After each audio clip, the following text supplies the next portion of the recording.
अजमेर में सिंधी भाषा दिवस पर रक्तदान शिविर आयोजित। वासुदेव देवनानी ने युवाओं से की अपील, बढ़ चढ़कर रक्तदान करने की अपील। मंत्री सुरेश सिंह रावत ने सौंदर्यीकरण कार्यों का किया शिलान्यास। कार्यों को अगले 12 माह में पूरा करने के दिए निर्देश। जयपुर में बढ़ती महंगाई को लेकर कांग्रेस का विरोध प्रदर्शन। बीजेपी सरकार का जलाया पुतला। जयपुर में मुख्य सचिव ने अधिकारियों के साथ की बैठक। आमजन की समस्याओं को सुना, तत्काल निस्तारण कर राहत देने के निर्देश। चुनाव प्रक्रिया से जुड़े अधिकारियों को किया जा रहा प्रशिक्षित। भारत निर्वाचन आयोग ने शुरू की पहल।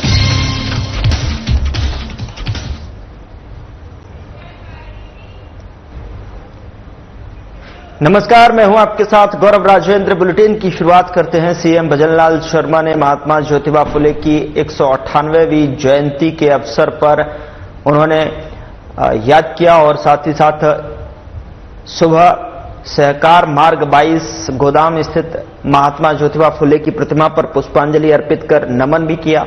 इस दौरान उप मुख्यमंत्री प्रेमचंद बैरवा, सामाजिक न्याय एवं अधिकारिता मंत्री अविनाश गहलोत, विधायक गोपाल शर्मा और अन्य गणमान्य नागरिक मौजूद रहे।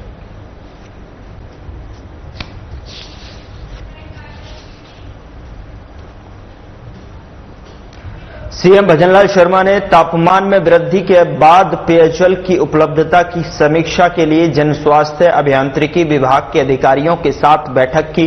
उन्होंने निर्देश दिए कि गर्मी में जनता को पानी की कमी न हो और इसके लिए सभी जिला कलेक्टरों को कंटीजेंसी प्लान के तहत आवश्यक कदम उठाने को कहा है। उन्होंने कहा कि 15 मई से पहले हैंडपंप, नलकूपों की मरम्मत, पाइपलाइनों की कार्य पूर्ण किए जाएं। इसके अलावा 2,35,000 से अधिक हैंडपंपों की मरम्मत की जा चुकी है। गर्मी के दौरान 82 करोड़ रुपए के टैंकरों की व्यवस्था की गई है। सीएम ने अधिकारियों से बिजली विभाग के साथ समन्वय बनाने और कंट्रोल रूम के नंबरों का प्रचार प्रसार करने की भी अपील की है ताकि किसी भी जल समस्या का त्वरित समाधान हो सके।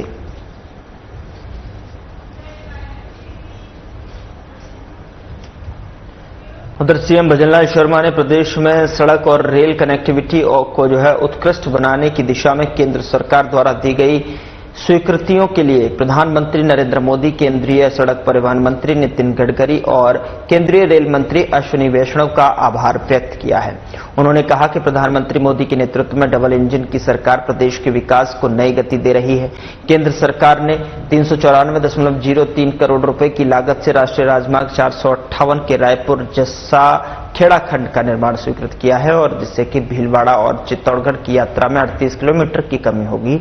साथ ही आपको बता दें कि बर और पिपलिया कलां औद्योगिक पार्क की कनेक्टिविटी भी बेहतर होगी। इसके अतिरिक्त रामदेवरा से पोखरण के बीच में नई रेल पाइप की स्वीकृति मिली है, जिससे बीकानेर और जोधपुर से जैसलमेर की यात्रा में 45 मिनट की बचत होगी। यह रेल लाइन 100% विद्युतीकरण पर होगी।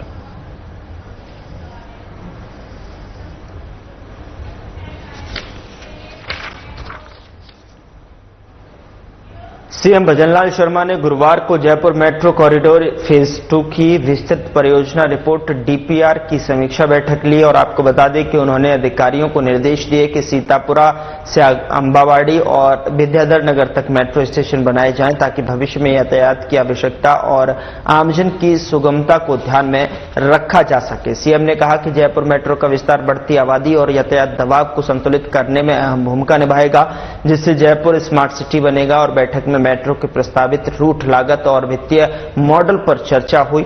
सीएम ने अधिकारियों को रेलवे स्टेशन और एयरपोर्ट के पास मेट्रो स्टेशन बनाने के निर्देश दिए ताकि मेट्रो की उपयोगिता अधिकतम हो और इस अवसर पर वित्त और मुख्यमंत्री कार्यालय के वरिष्ठ अधिकारी और जयपुर मेट्रो के अधिकारी मौजूद रहे।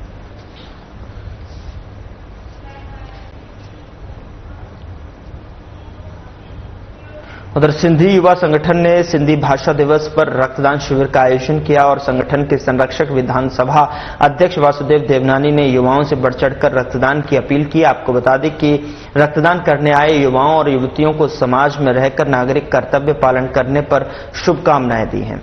उन्होंने कहा कि रक्तदान सबसे अधिक पुण्य का काम है और युवाओं को बढ़ चढ़कर इसमें हिस्सा लेना चाहिए। किसी के रक्त से कई जिंदगियां बचाई जा सकती हैं। ऐसे काम में समाज के नौजवानों को आगे आना चाहिए और रक्तदान करना चाहिए।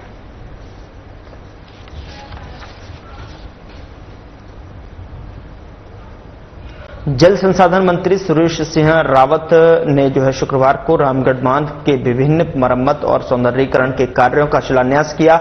इस अवसर पर जयपुर ग्रामीण सांसद राव राजेंद्र सिंह भी बतौर विशिष्ट अतिथि उपस्थित रहे। बजट घोषणा वर्ष 2024-25 के तहत 252.93 लाख रुपए के इन कार्यों को आगामी 12 माह में पूर्ण किया जाएगा। और इस दौरान रावत ने कहा कि मुख्यमंत्री भजनलाल शर्मा मंशानुरूप प्रदेश सरकार विकास के साथ में विरासत के संरक्षण को केंद्र में रखकर कार्य कर रही है और इस क्रम में ऐतिहासिक रामगढ़ बांध में भारतीय युवा कांग्रेस के आदेशानुसार राजस्थान युवा कांग्रेस के वरिष्ठ प्रदेश सचिव रवि कुमार सिकदार ने दिल्ली मुंबई राष्ट्रीय राजमार्ग पर बीजेपी सरकार का पुतला जलाकर विरोध प्रदर्शन किया है। दरअसल आपको बता दें कि रवि सिकदार ने कहा कि उज्ज्वला योजना के तहत राहत देना और नाम लेकर सिलेंडर दिए, आज वो सिलेंडर भरवाने में आम आदमी असमर्थ है। महंगाई आम आदमी की कमर तोड़ रही है। इस प्रदर्शन में सुरेंद्र सामोता, राघव दधीच, गोवर्धन यादव सहित अनेक युवा कांग्रेस के नेता और कार्यकर्ता मौजूद रहे।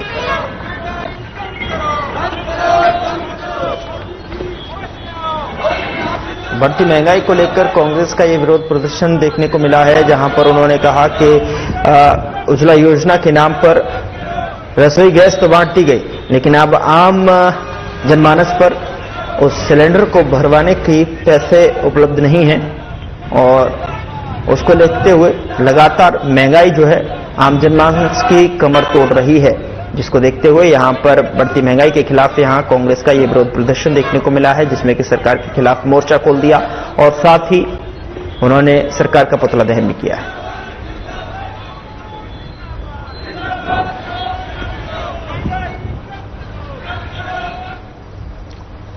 उधर जयपुर में मुख्य सचिव सुधांशु पंत ने अधिकारियों के साथ में समीक्षा बैठक की और इस दौरान उन्होंने कहा कि अधिकारी पूर्ण निष्ठा और ईमानदारी से कार्य करते हुए जनता को सुशासन का एहसास करा रहे हैं।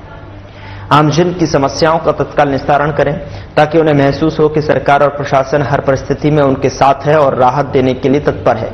मुख्य सचिव सुधांशु पंत ने पेयजल व्यवस्था की तैयारियों की समीक्षा करते हुए कहा कि पानी के लिहाज से अगले 2.5 महीने काफी क्रिटिकल हैं और इसके लिए गर्मी के मौसम में पेयजल और बिजली की सप्लाई सुचारू रखें ताकि आमजन को कोई भी समस्या का सामना न करना पड़े।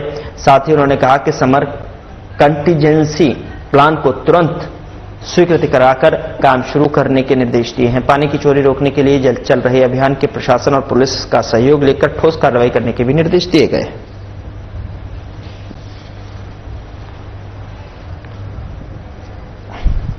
तो मुख्य सचिव ने अधिकारियों के साथ में बैठक की है और आम जन की समस्याओं को सुना है। गर्मी के मौसम में पेयजल और बिजली की सप्लाई को सुचारू रखने के निर्देश दिए गए हैं, जिससे कि आने वाले समय में और गर्मी के इस मौसम में लोगों को किसी भी समस्या का सामना ना करना पड़े, उसके लिए पहले से ही जो रोड मैप तैयार किया गया है उस पर ठोस कार्य करने की जरूरत है और ऐसे निर्देश यहां पर दिए गए हैं। पानी की चोरी रोकने के लिए भी जो अभियान चला रखा है, प्रशासन और पुलिस का सहयोग लेकर ठोस कार्रवाई करने के भी इसको लेकर निर्देश जारी किए गए हैं।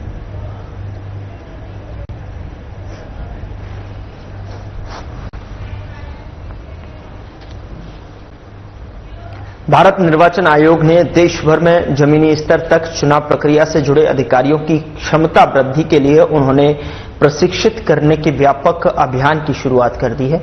इस क्रम में आयोग के प्रशिक्षण संस्थान India international institute of democracy and election management नई दिल्ली में पश्चिम बंगाल के 231 चुनाव अधिकारियों के लिए 2 दिवसीय राष्ट्रीय प्रशिक्षण कार्यक्रम आरंभ हुआ है। बता दें कि बंगाल के 2 जिला निर्वाचन अधिकारी, 12 निर्वाचक रजिस्ट्रीकरण अधिकारी और 217 बूथ लेवल अधिकारी के साथ में शुरू हुई ये पहल जमीनी स्तर के चुनाव अधिकारियों की व्यापक प्रशिक्षण योजना का हिस्सा है। आयोग ने इसकी परिकल्पना 4 मार्च को आयोजित मुख्य निर्वाचन अधिकारियों के सम्मेलन के दौरान की थी।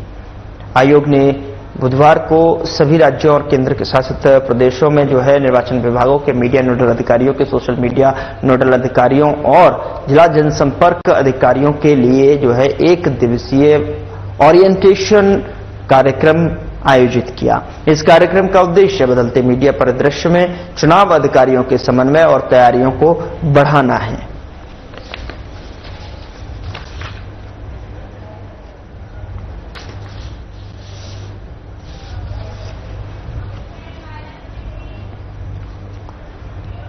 उधर महात्मा ज्योतिबा फुले जी की जयंती के अवसर पर महात्मा ज्योतिबा फुले स्मारक सहकार मार्ग जयपुर में उनकी प्रतिमा पर पुष्पांजलि का श्रद्धांजलि अर्पित की गई और उनके बताए मार्ग पर चलने का संकल्प लिया गया। राजस्थान प्रदेश कांग्रेस कमेटी की राजगढ़ लक्ष्मणगढ़ विधानसभा प्रभारी सागर मावर ने बताया कि 11 अप्रैल को महात्मा ज्योतिबा फुले स्मारक सहकार मार्ग जयपुर में पुष्पांजलि समारोह का आयोजन किया गया, जिसमें सर्व समाज के लोग ने ज्योतिबा फुले जी की श्रद्धांजलि अर्पित की और महात्मा फुले अमर रहे के नारों के साथ में स्थल गूंज उठा। मावर ने बताया कि महात्मा ज्योतिबा फुले न केवल सामाजिक चिंतक बल्कि महान समाज सुधारक, क्रांतिकारी और सत्य शोधक समाज की स्थापना करने वाले महानायक रहे, जिन्होंने हमेशा महिला, शिक्षा, गरीबों और पिछड़ों और दलितों के उत्थान के लिए काम किया है।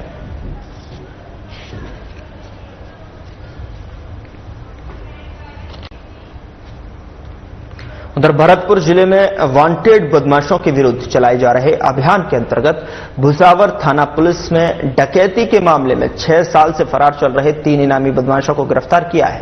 बता दें कि एसपी मृदुल कछावा ने बताया कि 25 जून 2019 को जयपुर के खो नागोरियान निवासी अंसार खान ने रिपोर्ट दी थी कि 3 व्यक्ति उसकी कार किराए पर लेकर निकले थे, जिन्होंने हाथोड़ी के जंगलों में अपने 3 अन्य साथियों के मदद के साथ में गाड़ी, मोबाइल और कागजात लूट लिए। और इस मामले में पूर्व में 3 आरोपियों विजय सिर्फ उर्फ विजय और लोकेश जाटव और चंद्र जाटव आपको बता दें कि गिरफ्तार किया गया है। और फरार चल रहे आरोपी ऋषिकेश, कुलदीप और अजीत की गिरफ्तारी के लिए एसपी ऑफिस से 25-25 हजार रुपए का इनाम घोषित कर तलाश की जा रही थी।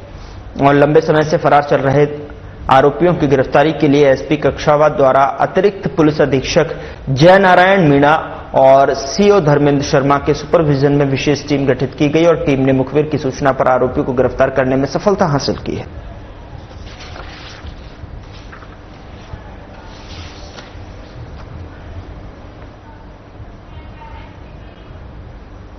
उधर बानसूर के रसनाली में सर्व समाज के द्वारा महात्मा ज्योतिबा फुले की 198वें जयंती के उपलक्ष्य में रक्तदान शिविर और मेडिकल कैंप का आयोजन, रक्त यूनिट 90 संकलन हुई हैं।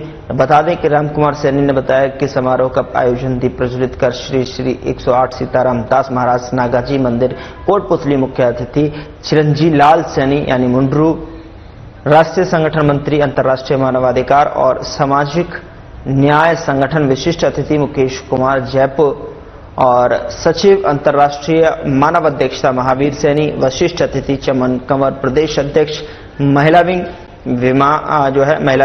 विमला सैनी, प्रदेश महामंत्री जयपुर कमला सैनी, महिला विंग प्रदेश सचिव मानव अधिकार मोहनलाल सैनी, पावटा भीम सैनी, देवी सहाय सैनी, बंसी सैनी ने टीम अतिथियों के साथ में स्वागत किया। और इस मौके पर पवन सैनी, प्रदीप सैनी, महावीर सैनी, सुगम सैनी, पत्रकार बिल्लू, राम सैनी, महेंद्र सैनी, बानसूर आदि मौजूद रहे।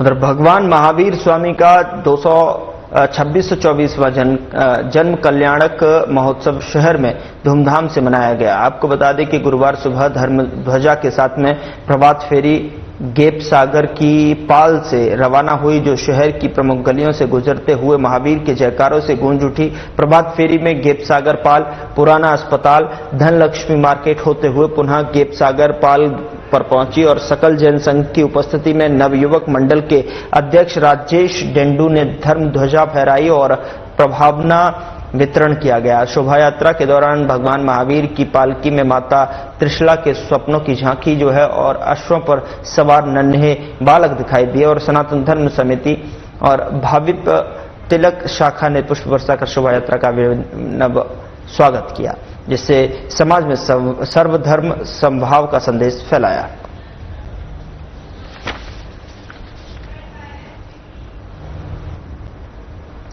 उधर डूंगरपुर के वागड़ कांठल क्षत्रिय समाज के गांव रत्नावाड़ा में श्री खिमज माता जी के 3 दिवसीय कार्यक्रम का भव्य शुभारंभ हुआ।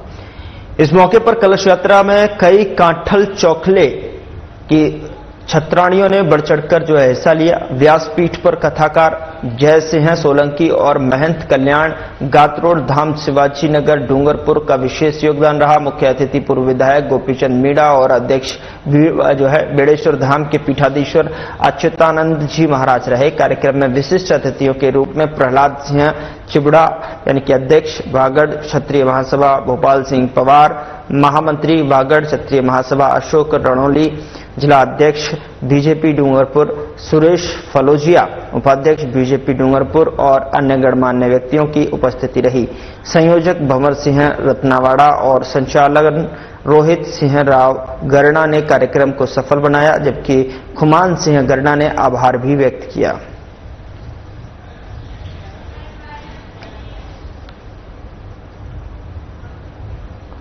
धौलपुर जिले के राजाखेड़ा उपखंड के जैतपुर गांव स्थित राजकीय प्राथमिक विद्यालय में करीब 30 लाख रुपए की लागत से हो रहे निर्माण कार्य में घटिया सामग्री के उपयोग को लेकर ग्रामीणों में आक्रोश है।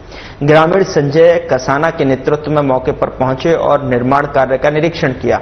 लोगों ने आरोप लगाया कि ठेकेदार द्वारा बेहद निम्न गुणवत्ता की सामग्री का उपयोग किया जा रहा है, जिससे भवन की सुरक्षा और बच्चों के भविष्य पर खतरा मंडरा रहा है।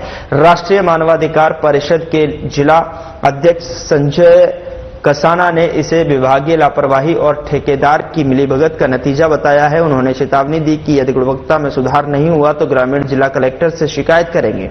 आवश्यकता पड़ी तो मुख्यमंत्री और प्रधानमंत्री तक मामला पहुंचाया जाएगा। कसाना ने ठेकेदार पर सख्त कार्रवाई की मांग की और कहा कि भ्रष्टाचार किसी भी सूरत में बर्दाश्त नहीं किया जाएगा। स्कूल में काम चल रहा है बिल्डिंग का और घटिया सामग्री लगाई जा रही है और ठेकेदार साहब से नम्र निवेदन है कि इसमें बढ़िया सामग्री लगाई जाए। यह सामग्री अगर नहीं अच्छी तरीके से लगाई जा रही तो हम कलेक्टर साहब से शिकायत करेंगे। फिलहाल बुलेटिन में इतना ही। नमस्कार।